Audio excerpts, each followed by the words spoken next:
Welcome to the November 10th edition of the PFF Forecast. Great episode today. We are going to roll in to the second half of the season. Hopefully better than some of the players who are like all injured this week. There's a lot of injuries to unpack here. And that's among the players that are vaccinated. So we're going to pick our lock of the week. We'll go through the slate. It'll be a lot of fun. Let's rock.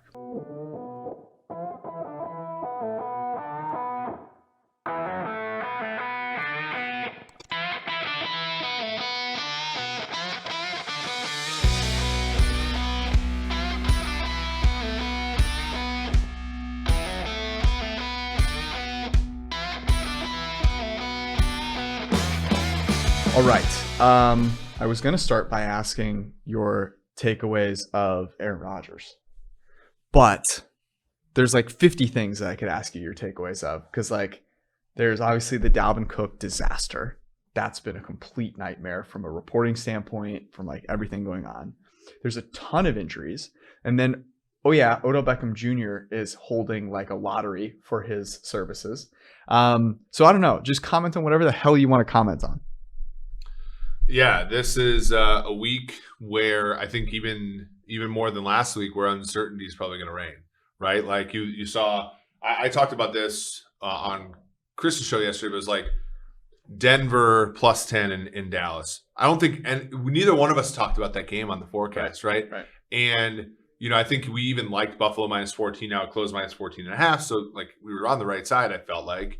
But like are there games that are sneaking under the radar for us because we're not fully capturing what certain games mean or what certain games don't mean, right? Like I think about two teams right now, Denver and Cincinnati. If you take out the Ravens game, what are they? Right. It's a great Denver, point. If you take out the Cowboys game, what are they? Right? We always like to take out the Jaguars game for teams like Buffalo, or take out the, for the Ravens, take out the Cincinnati game. Mm-hmm. But do we ever take out the good games for teams that are just kind of mediocre? Yeah, that's a really good point. I wonder how we can capitalize on that. And because I think like last week was noisy, and I don't necessarily know how much it projects into the future. This week's going to be equally so. Let me ask you this though. Last week, so a bunch of underdogs win. Mm-hmm. Are we too used to how good some of the good teams were for the last couple of years? And I'm talking mainly maybe the Kansas City-like thing, right? Like there were some really dominant teams. Are those just not here anymore? And should we, it's almost like when like a new football league spins up and like you see a spread of over 7.5 and you come in, you look like it's Christmas morning because like, there's no freaking way that anyone knows that one of these teams is 7 points better than the other. Exactly. Or like when I bet the Alouettes against the Blue Bombers last week at 12. What sport is that? Yeah. I know. But yeah, you're right. No one listening here knows though. But even, you're right. Like the NFL has always had that team though. Like in the 90s, it was San Francisco and Dallas and Green Bay. The Bulls. The Bulls. In the 2000s and the 2010s, it was New England. Mm-hmm. Kansas City was that team for a few years. I don't think that team, like Arizona's not a team I'm laying double digits with any other team. So do you think because I could see this in two ways. One way to take this is to go, that's a lot of shade you're throwing towards the NFL MVP, Tom Brady and the Tampa Bay Bucks. But they lost to Trevor Siemian just 2 weeks ago. Yes, and they are, when we wrote up our Monday column, I vividly remember, even though I don't remember much at 2 a.m. on Monday morning, talking about how Tampa Bay might get healthy. Well, now Antonio Brown looks like his ankle has gotten worse. Chris Godwin did not practice today, has a foot issue. So you even look at a team like that. And yet this number's still minus 10. Still minus 10. Although a little shaded to 9.5, but yeah. But I think it's a good point because I would bet if you looked across the league and you looked at pundits everywhere and you looked at power rankings, they'd be all over the freaking place. I mean, someone asked me, so I want to ask your take on this. Someone asked me on our social team, like, what's your bold prediction for the rest of the year? And I said by the way, it's not someone, it's Kendall Valenzuela, who is a fantastic member of our social team. And Her props are undefeated. Yeah, with Ben Brown before every standalone game are great. I don't think she's missed an anytime touchdown in she's great. a few games. Anyways, great sense of humor too. Asked me my bold prediction for the rest of the season, and I said that Tennessee would finish with the best record in the NFL, which I actually don't think is that bold of a prediction. Yeah, Tennessee, by the way, I was on Blaine and Mickey, Blaine Bishop, the former Tennessee Titans safety.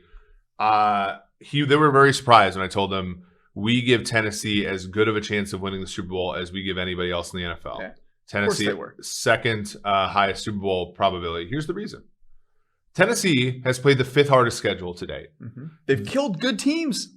They have the 32nd most difficult schedule moving forward. Yep. I mean, you got games against the Texans, you got games against the Jags, you got games, and you have like a little bit of time to reinvent yourself. Right? That offense that played against the Rams is not going to win the Super Bowl. They have to get better there. But the defense, are we not giving maybe enough credit sometimes? And maybe this is a place where we can. Well, hold up real quick though, because remember we talked about this on Sunday night, and I don't want to forget this. We did take the Titans. We did take the Titans twice. We felt that good about it. Yeah, we took it on Sunday night when it was 6.5. When Derrick Henry got ruled out and moved to 7.5, we took that shit again. But sorry, I'm not supposed to fucking swear. Fuck. 3-0 right now. You're 3. I'm 0. Rare one for me. Remember, AJ Brown drops 2 big passes. I think they were both on 3rd down.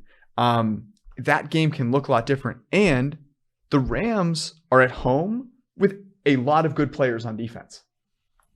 So you could actually look at that and go, yeah, that offense didn't look impressive, but if I consider some of the surroundings of it and look at their schedule and who they've played and consider who they're about to play, they could very well end up in especially a really weak AFC coasting to the 1 seed. There isn't a team that has good enough fundamentals where they can win no matter the circumstances reliably, right? So to win the Super Bowl in the NFL, you need to get the 1 seed to have the biggest chance. And right now, Tampa Bay, 30th most difficult schedule moving forward. Mm-hmm.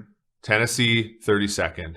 Arizona, 29th. Yeah. Buffalo, 23rd. Those are, just by the way the cards are on the table, those are the teams that have the biggest chance. And, aside from a Dallas team, finding their way, LA, I think they showed their warts. LA is the 2nd hardest schedule moving forward, the Rams. Mm-hmm. Green Bay is the 25th hardest schedule. I don't know if I can trust a team who's quarterbacked by a dude that has books in the background. Big time I read vibes in that one. That was your big takeaway from Rodgers. Well, I mean, I don't know. I'm not a big a lot of people who I'm friends with are, but I'm not like a big nerd as far as the movies and stuff. So I didn't get why the sweatshirt was so offensive to people. But the big time books in the back that he's never fucking read, but excuse my French, was the thing that pissed me off. He's read them in French. Yeah. Look, I could do a whole podcast on the Aaron Rodgers thing. I think it is absolutely hilarious. Yeah. Maybe we should do this at some point, but we need to do, I want to go deep into this. There is so much there about how relationships impact your life, how you take on some of those characteristics, some of the ways that he's talking about, oh, I'm not lying, I'm not an activist. And then all of a sudden, we rewind and we find out that you were quoting Martin Luther King. What do you think that? What are you trying to? I'm sorry. To tell people about there? I became aware that some people felt misled. I mean, come on. That would be like if we took Tennessee plus 7.5. They lost. People come after us, and I'm like, look, I think there are people who felt misled. Yeah, I really meant the Rams. And I'm sorry to all those who felt that way. It's just own. That's why. You know what? Can I give you an analogy? Yeah. And you probably had the same thing happen to you. Everyone listening here, you're a smart young child, you're a smart young kid, and your mom catches you, doing something. We've all been in that situation, right? We've all been there. And you have your wits about you, but you're in a little bit of a, state of disarray. You don't know. You've been caught red-handed.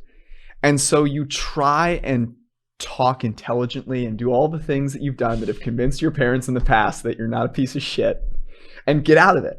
And oftentimes it just looks pathetic and ridiculous. And your parents look at you and they go, I can't believe this kid is trying this. Are they serious? That's what it felt like watching Aaron Rodgers. Honestly always the most offensive thing when I was a professor, when students tried to get out of things. And it's like, I was a fairly like... What's the best story you have about a kid trying to get out of something? I once had a student. So the thing that always made me mad when I was a professor was when I would do this long, elaborate problem. And like a student would ask like a non sequitur. Like there were always like playing the game questions, and then there were actual learning questions. So playing in the game question is, when do we get our tests back? What's the curve? When will the final grades be posted? All that shit has nothing to do with teaching. None of us went into teaching for those reasons. And I remember there was a kid in one of my classes who his attitude was just like the woke. Like he's a big time Aaron Rodgers. He's a big time fake intelligent guy. Mm-hmm. And I remember one time I went through and I finished like a Foyer series. I got done. I turned around. Are there any questions? And he goes, when will we get our tests back? And I looked at him and I looked at him. I'm like, and I made a face. And like, luckily, most of the students I had a number of times, it was an upper level course, so they all kind of like knew. He emailed me and said what I did to him in class was a microaggression. Oh, interesting. And I said, and I go, I emailed him back and I CC'd the dean and I go, being an idiot is not a protected class. That's incredible. Again, something I could do an entire podcast on, or the number of excuses that I've gotten from people. What I do want to say is, by the way, we were just talking about the strength of schedule remaining for teams. You can get that all on PFF.com as a part of an Edge subscription, which is only $9.99. But if you use the promo code FORCAST, FORCAST, you can get it for 25% off. I've heard supply chain shortages. Have you heard this? I don't know if you've been made aware. Inflation. Yeah. It's a mess out there. Give people the gift of knowledge at PFF.com. It's just in time. You go on Christmas, you go, hey, or Thanksgiving, give them a Thanksgiving gift.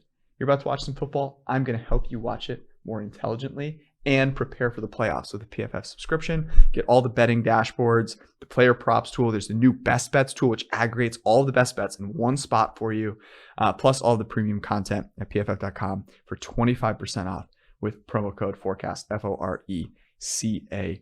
FORECAST. Also, if you're going to bet, and I'm sure you will, you should do it at DraftKings Sportsbook, the official betting partner of the NFL. They have you covered. Pun intended. New customers can join with the promo code PFF and bet just $5 on any NFL team to win their game. And if they do, you get $200 in free bets. It's a great deal. Get all those free bets and then go use the best bets tool to place them. I would recommend props. You know this about me. It's not a secret. Props are way more profitable than anything else, so go do it.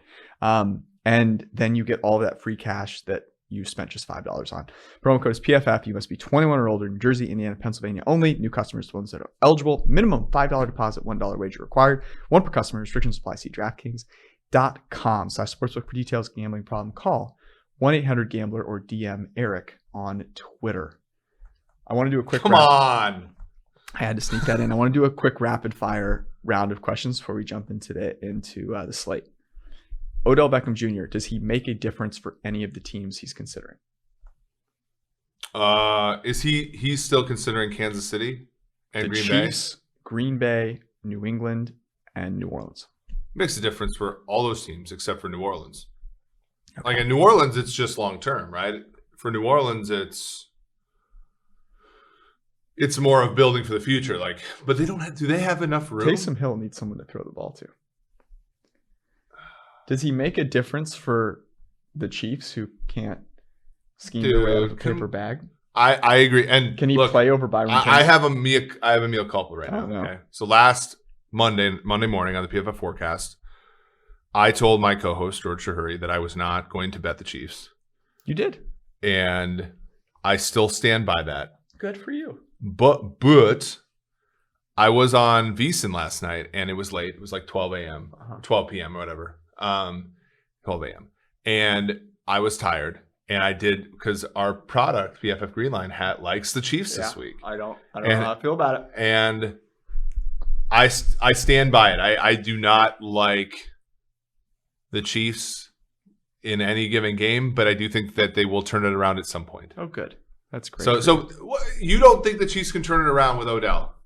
Not with. I don't think Odell can. Okay, can we let's talk about this because it's important. Okay. Do you think that there are situations where a decent quarterback and a decent wide receiver, I'm not even calling Odell elite. I think for all the teams that want Odell, they want a decent player, right? And that's the promise of him because he's hurt and like he has shoulder injury and all that stuff. There have to be circumstances where a decent quarterback and a decent wide receiver just simply don't get along. Right? I agree. But here's the question that I have is, does Odell Beckham Jr. know what it means to be a third option on team? Because what I think we saw in Cleveland is that he certainly was not willing to try and get on the same page with Baker, and Baker probably wasn't willing to get on the same page with him, and that's a problem. There wasn't enough respect from either one to make that happen. So if he comes into Kansas City or he comes into Green Bay and they go, look, man, like I'm Aaron Rodgers, I'm Patrick Mahomes, my guys are Tyreek Hill, Travis Kelce, and Devontae Adams. You get in line, you run the routes correctly, and you catch the ball when it's thrown to you. And if you get 4 targets in a game, you better turn those into 4 catches. Like that's the mentality of it. And I just want to see it. Like I got burned by predicting that he and Baker would be awesome. And so part of this is reticence there. But like my whole thing is maybe we should pump the brakes just a little bit. Just wait and see if it actually works out. I think that's fair. But like for all these teams, like I know this. The Green Bay Packers offered him a minimum deal. Yep. The Chiefs are probably not going to offer him any more than a minimum deal. I think that's actually fairly solid information there. Mm-hmm. At a minimum deal is the risk for a team that big. Because to me, and we talked about this a little bit briefly, and I was on Soren Petro's show, a friend of the show, and there are some grumblings that in Kansas City, some of the problems are not necessarily physical out there, right? Mental. Like they are distraction. There are distractions. There are, parties that are happening after losses that people are not thrilled about. There's brothers on the sideline who are dancing on graves. There are. I didn't know that Travis Kelce's brother. I thought he played for the Eagles. Yeah. And so with Kansas City, I think, and there's also this. I talked about this on Sunday, I believe. When you're Andy Reid and your son was one of the distractions, mm-hmm. how you're a leader. We all lead groups here. Yep. If you're caught in a situation where you're a problem, yep. your ability to lead is significantly greatly diminished. You can't go up to Patrick and be like, "Look, I need you focused on football." Well, he's like, "Well, hey, buddy, do you remember the Super Bowl?" Yeah. Like so, I think that Odell physically could make that team better. But I don't know that's not going to solve some of maybe the underlying problems on that team, which is just like a focus issue. That being said, pretty good games out of Chris Jones, Frank Clark, Melvin Ingram. Now they got Sorensen off the field for most of the games. Willie Gay, like some of the things that made the Chiefs, which is like slightly below average defense and good O-line play, are there now. It's just that the quarterback's got to play well, and maybe Beckham maybe Beckham's an answer there. I remain skeptical, but I think he could do it well there. Okay, shall we move into the games?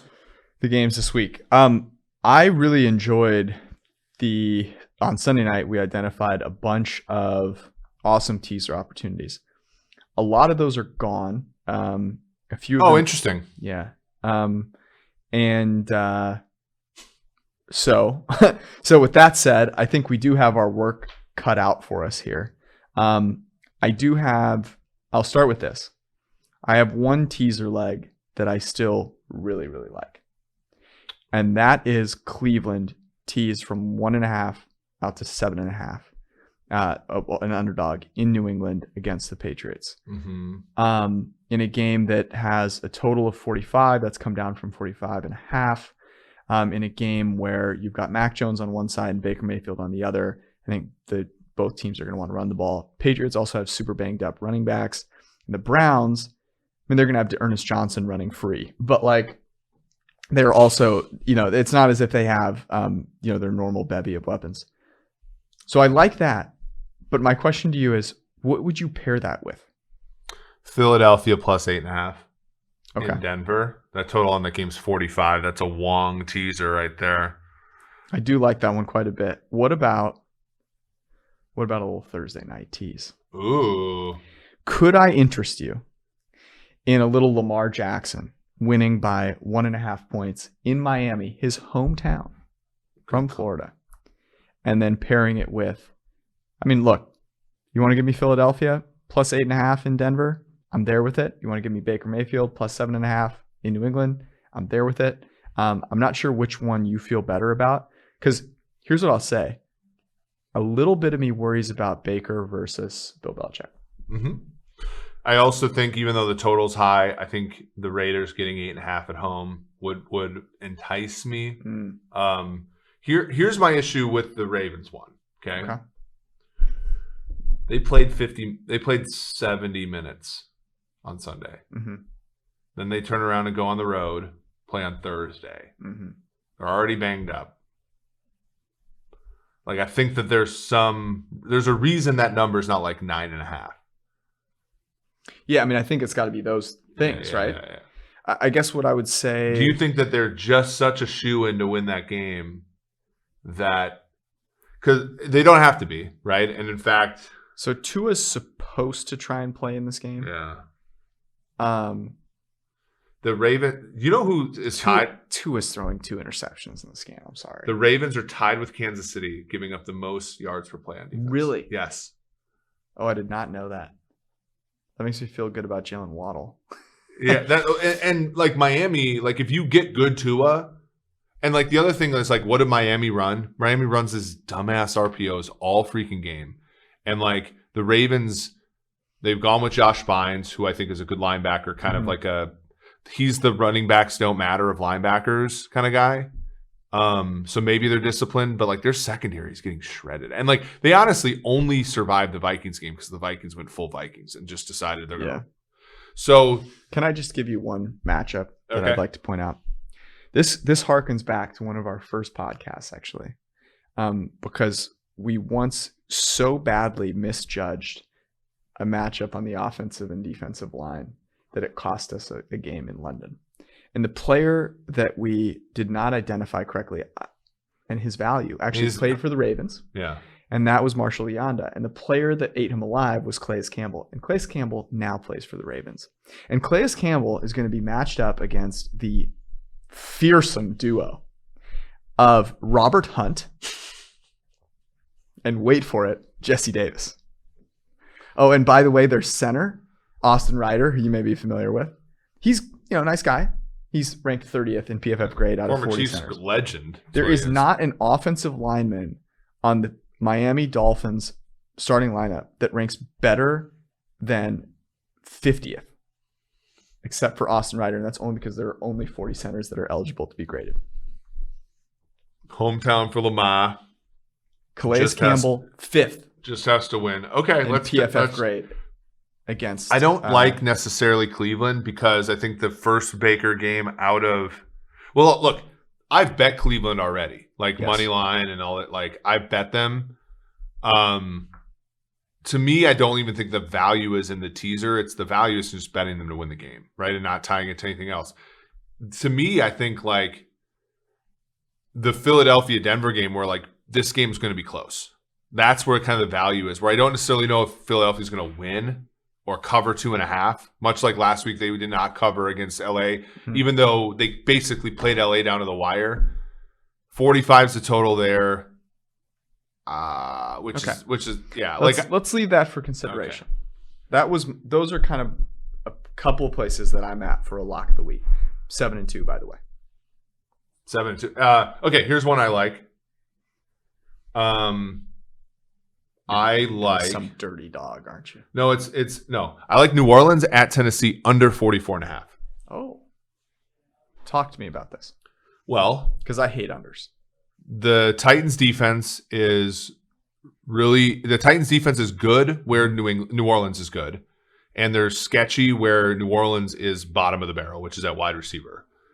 Yeah. The Saints defense is really good, and the Tennessee Titans are not a great offense yet without Henry, I don't think. And I think that they can get pressure on Tannehill. I think both of these teams. Here's all you need to talk about. All you need to mention. The great Bobby Hart. Is Bobby Hart playing in this game? That's all I want to know. Yeah. If Bobby Hart is playing in this game, he has a 30.4 PFF grade. Marcus Davenport will eat Bobby Hart's heart in this game. But okay? also, this is the thing that we. But is he playing? Is my question. Do you know I think Taylor Lewan is healthy. Is he back? Yeah. Because if there's anything that would get you healthy quickly, it would be watching Bobby Hart play left tackle. This is the one thing we're not really. He's still questionable. This is the thing we're not pricing into this game. This is an Adrian Peterson revenge game. Oh. Remember week 1 of 2017 where Peterson was on the sidelines staring down? That's true. Sean Payton. This is a huge revenge game for AP. These are two. When the story's written about Adrian Peterson, there's going to be like not a chapter, a paragraph about his time with the Saints and Titans. Yeah, but the paragraph will finish with he rumbled for 107 yards on 38 carries against New Orleans in the Super Bowl. Yes. So that's one I like. I think that game has 13-10 written all over it. I really want to know so I can't find a ton of information here on Taylor Lewan. Let me go to PFF's injury report and see what we can see. But that would be an area that I would be really like, if that's the case, if Bobby Hart is playing the game, because here's the other thing. Bobby Hart also cannot run block. So like that would be an issue. I mean, even if the Titans were in full strength, like the Saints are a good defense. Yeah. That's true. And Sean Payton wants to play these games low scoring. Like last week, the only reason the game went over was because Atlanta played a good offensive game. Like this game feels like the Geno Smith 13-10 game. I don't know. Maybe I'm not giving enough respect to your boy. Yeah, maybe. Okay, let's consider that one, and let's move. I don't know if I have the heart for Bobby Hart once again. For too many unders, but this is one that I do think is interesting, and that's Tampa Bay, Washington. And the reason for that's 51.5. And the reason I think it's interesting is, look, it's not my favorite of the entire week, but the Bucs are banged up. No Rob Gronkowski. They picked up a tight end this week. Scotty Miller is on IR. I don't know if they think he can come back this week, but Antonio Brown does not look like he's going to play. Godwin missed practice, did not practice with a foot. So if you think about a game where you might be down some receivers, that can help the fact that the Washington football team has not been good in coverage, and that the Washington football team, say what you want to say about them, at least they're playing at home. Taylor Heineke at least has had success against the Bucs in the past, and maybe that makes him feel good about his chances. I could see this being a Leonard Fournette game, especially because I have so many Tom Brady Don't tempt futures. me with a good time. All right. Okay. I mean, Washington has the players to play good defense. They do. They actually have like the players to play under offense. What that means is get out to the 50, self-destruct, punt. That's how you win unders, right? Mm-hmm. We talk about this a lot in the college football show. Do you have an under offense? Which is drive. Are you good enough to drive to the opposing 40 and then punt? I think Washington's that good. I don't think they're good enough to finish, but they're good enough to drive to the opposing 40 and punt. So I don't hate that at all. I think also it's just going to be kind of a slog, right? Like Bruce Arians is not actually an efficient coach, right? He doesn't go for fourth downs. He doesn't, So I don't mind that at all. Okay. I'm going to be a little bit of a sicko here. Oh, no. Are you going to steal my pick? I think you are. It's okay. I'm here to talk about it. I am going to go with Atlanta +9 in Dallas. Yep, this is what I want to talk about. I hate fading the Cowboys after that humiliating loss. That's the thing. I don't really. That's and plus they're on the road. AJ Terrell's playing great, yeah. but like, well, who else do they have on defense? Matt Ryan's playing great. Dallas is like one of the worst teams in the NFL on defense, though. They're like, bad. And they just get turnovers, so everybody papers over it. But like, Tyron Smith also questionable with an ankle. Yeah. 9 is too many points. Atlanta Falcons. That's the tough thing. 9 is too many points. Especially, remember last year? Dallas doesn't have good home field advantage. Like, remember last year, that game? Yeah. They would have covered that game. So this is kind of a revenge game for Atlanta, where they had that complete catastrophe. This is the hardest thing about this game is selling the Cowboys, a team that is, we just talked about this, right? Like, should we gloss over that one game that they played so horribly? Dak was coming back. They had some drops. Dak overthrew CeeDee Lamb on 2 touchdown passes. Like, oh man, this is tough. I don't think it's lock of the week worthy, honestly. Well, that would be the sicko bet of the century. If we made the Atlanta Falcons the lock of the week, and to start the second half of the season, we would be really sick. Man, that's too many points though. Like, what should that line be? 7? 7.5? Well, if you go to the PFF Power Rankings tool, which is pff.com/betting/power rankings, we make Dallas 2 points better than the average team on a neutral field. We make Atlanta 2 points worse. So if you put those together, you factor in a little bit of home field, probably 5.5. Seems a little like, I think we're probably underrating Dallas. We had a low prior on Dallas coming into the year. We're always a little too high on Atlanta. Let's be real. So maybe 7.5 is fair. The interesting thing is, here's another part. Like, and this is a good thing to talk about as far as like sort of the education of a bettor. 9 is a dead number. Like, we've seen this happen a lot. We've seen it happen in Washington football team games where you're off 10. You're at 9 because this is teaser protected, right? If you tease this down to 3, no one's teasing that thing down to 3 because there's no value in teasing it down to 3. But the book doesn't want to make it 8.5 because it's a perfect Dallas teaser leg. So this thing might move from 9 to 7.5 in lickety split, right? Because that 8.5, right. 8, 7, like that, those are not worth that much. So that might be like why this is overinflated, because people don't want anybody teasing Dallas down.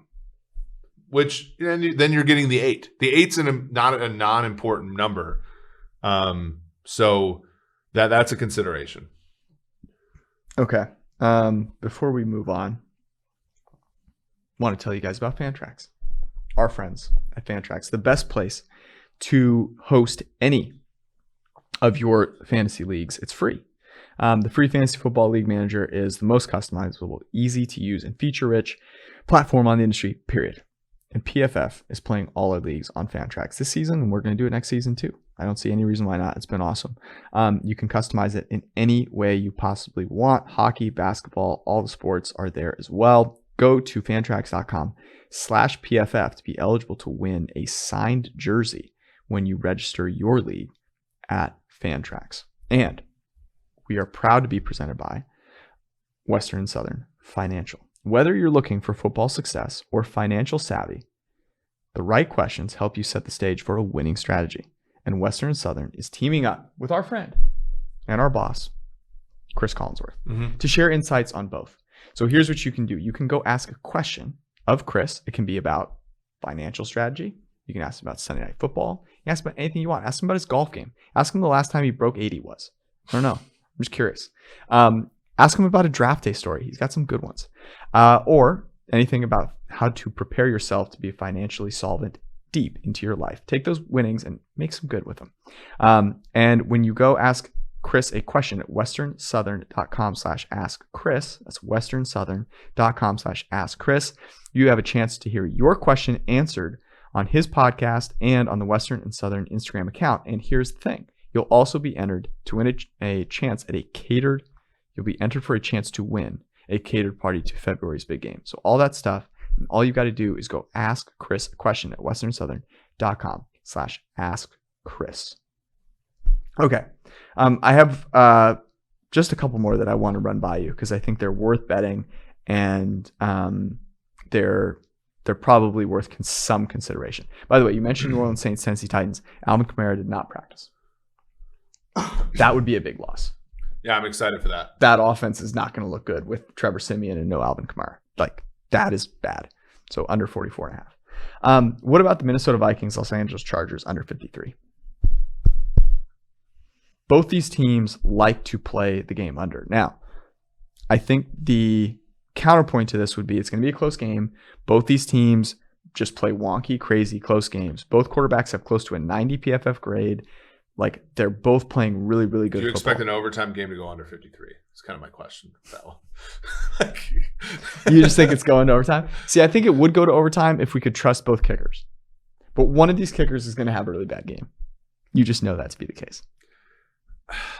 Yeah, I mean, interestingly, the Vikings defense that has been really bad in a lot of our minds is grading a little bit better than they have, based on some of their opponent adjusted grading. That said, no Danielle Hunter. That's a real tough. Kind of no Michael Pierce maybe too. You also have the COVID stuff with the Vikings that we just don't know. 29 players in the protocol. Oh, really? I didn't even know that. So Zimmer. So one of the Viking, Dakota Dozier, former starting lineman for them, had to go to the hospital. That's right. I did see that. And so then 29, including Mike Zimmer, close contacts. So this is a game I would just stay away from because of the COVID uncertainty. Okay. Yeah. All right. Any others that you like? Yeah, I do. This is the last one. This is weird. I want to talk about this a little bit. Bills Jets under 47.5. The Bills have put themselves in kind of a conundrum, George. They've engineered their defense to stop Chiefs-like offenses. They've also engineered their offense to be Chiefs-like. And not good. And when teams now are kind of woke to how to stop that offense, which play too high, force you to run the ball, force you to be patient, force you not to make mistakes. Isn't Josh Allen just a kind of crappier version of Patrick Mahomes? Yeah, they're both like, it's weird. Josh Allen's still in the MVP conversation and is grading a little bit better, but like not that much. Yeah. It's like, it's kind of weird how both of them have, a lot more turnover-worthy plays for Josh Allen this year. Mahomes has 5 straight games with a 65 grade or less and no good. Big Time throws last 2 games. It's not good. But Josh Allen is also erratic and not patient. I do like this one. Why do we like so many unders this week? Well, the reason, the league-wide scoring environment is not good. Yeah. And the other thing is everybody, we like Jets under 46.5 last week with Mike White in that offense. It was sailed over. Both Jets games with Mike White at quarterback have gone over. This is the contrarian play of the week. So it's the contrarian play of the week. Let me look at the weather real quick in this game. Oh, East Rutherford? Yeah. It is going to be 49, 12-mile-an-hour winds, a few clouds, chance of rain. I kind of like it. By the way, if you were testing out the new PFF app, it's in beta right now, you can now see where people are picking this game, which I do think is interesting. 70% of people using the app have chosen Buffalo minus 13. They just don't learn. They can't get enough of your Jets. Can't believe they're fading Mike White. I would love to see the Jets win this game just because I have some season win total Jets. Of course you would. Yeah, of course. 6.5. Why are you not wearing a Jets jersey? You're wearing a really nice sweatshirt, but no Jets jersey. My daughter Chloe picked this out for me. I know you didn't pick it out for you. What's our lock of the week? Let's just be really easy with it. Oh, you want to be really Bills easy. Jets under. Oh my God! You want to take an under for the lock? We haven't done an under for the lock of the week in years, entire year. And I remember last year the reason we stopped is because it was a nightmare. I don't think. Well, we took overs that were bad. I think that. So here's one. Tell me how the Saints Titans goes over. Adrian Peterson revenge game. Adrian Peterson's the reason this is going under. They're going to give him 10 carries for 27 yards. It's a low total, though. 44 but that's how I like it. That's why I like it, because everybody's going to be like, oh, this is an NFL game. What is this, a fucking Big Ten game? And I love it. God damn it. They were just teasers right there. And look, you set off the alarm. Look at that. The hotness of my take. You set off the alarm. This fucking under nonsense. Now we're in the middle of a fucking terrorist attack. And I can say that because I'm of Arab descent. What am I? Am I allowed to call somebody like Paul Bunyan looking or something? Exactly. Fuck. I guess we just have to pick. God damn it. Under? Saints, Titans, under. God, but this just is God's way of telling us it's a bad pick. Yeah, that's what he's telling us. He's telling us to take the teaser. That's what he's telling us. You want to take the teaser? I can take the teaser. Which teaser do you like best? We started talking about teasers and the alarm came. I can't wait to see how the podcast guys get. Oh no, they're gonna leave that in. Okay. Well, I always like having the Thursday sweat. The problem is, last time we left the Thursday game to chance, our lock of the week was dead by the. No. We hit the second one. We've had two teasers that have been. Oh, sure, but the Seattle LA game where that was a nightmare. Gino came in and tried to. That was a disaster. Yeah. Well, so let's go. I believe in our Ravens will not lose to the dog-ass Dolphins right now. Although I like the Dolphins' approach to some things, but not everything.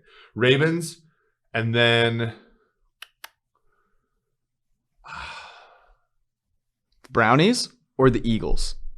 Or the Raiders. Or the Raiders. Your Raiders.